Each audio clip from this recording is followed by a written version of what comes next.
All right, so this is an older Origin Eon 17 that I am going to go ahead and repaste here. It has been quite a bit of time since I've gone through and repasted this.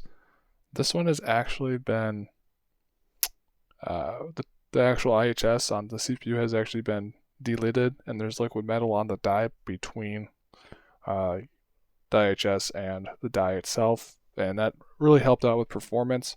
And that's kind of what I'm doing here with those toothpicks. That's a mod that I've done that also increases performance a lot. I don't know if I'd recommend it for new beginners to do either of those things, but in this case, I am running that setup. So when we talk about thermal paste, it's really hard to screw it up. It looks like I forgot a screw here. Usually I kind of just go through with rubbing alcohol and clean up all the paste. Now, you do want to be mindful of the paste that you do choose because some will last longer than others. So I'm going to be running, I believe, one that's going to last about a year or two, and it's going to also be dependent on how much I use this laptop. But that's kind of what I use because it has some of the better performance that I'm looking for in this case. This laptop's equipped with a mobile 1080 card, so it's fairly old. It's still pretty good though, actually. It just doesn't get supported drivers anymore. And the CPU is a 6700K that's overclocked quite a bit, a desktop CPU in this case. And you'll see I'm just coming through here and using toothpicks and our handy dandy cotton swabs. And I come back over with the paper towel. What I found very effective is the plastic toothpicks. I have used that. Looks like I spilled a bunch of rubbing alcohol there. Those little green things that I'm holding there, they are by far going to be your best friend when it comes to doing this, because what I like to do is go around the sides of the dies or the IHS and clean that all up with that toothpick because it's still dry, and then I'll cotton swab the top of it. And I found that to be by far the most effective way to do it, because if you do it 100% with swabs or paper towels, it does need to be a little bit messy. And because of how you rip it off, a lot of times it's a lot bigger pieces that come off and not those little small ones. Now, you can hate on this method that I'm doing here with the little scrubber. I'll be honest with everybody.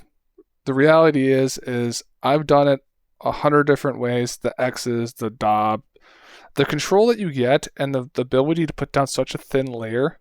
You don't even need to use that particular thing. I've used credit cards, gift cards, little picks to open up iPhones, right? Anything that's basically a smooth surface.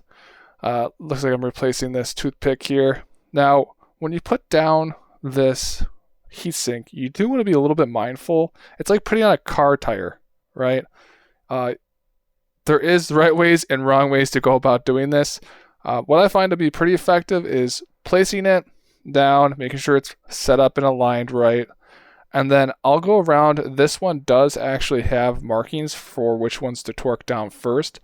But what I'm going to do here is I'm going to torque down everything down to basically so that it's just barely to where I need it to be. So I'm not even tight. It won't even be tight. It's going to be still loose, but I'm bringing it down and I'm going to tighten those. Not on the fans, but on the heatsink here.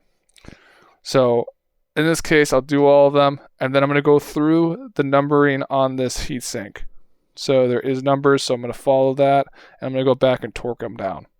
So the toothpicks in this example are actually applying more torque down to that IHS because I'm able to push it down harder than stock. I forget where I saw this from, but it's pretty common with these machines because they're so highly customizable. That people start to get a little bit creative.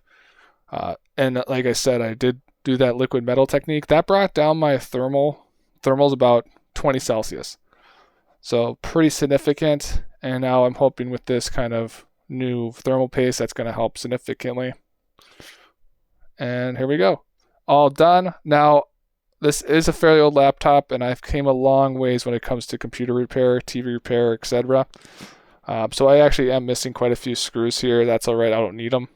I do have a better system now so that I don't lose the screws, but just keep that in mind. Then I'm going to come back and clean up the top since it was dirty. And, that's probably a perfect picture thermal paste application, at least in my experience. And I've probably done over 200 machines now in my lifetime. Mine personally, neighbors, friends. I actually do it on the side as a business. I have a Facebook ad that I do it. I've done that quite a few times. So, and I haven't heard anybody say boo about anything about it. Usually they're very happy with that technique. So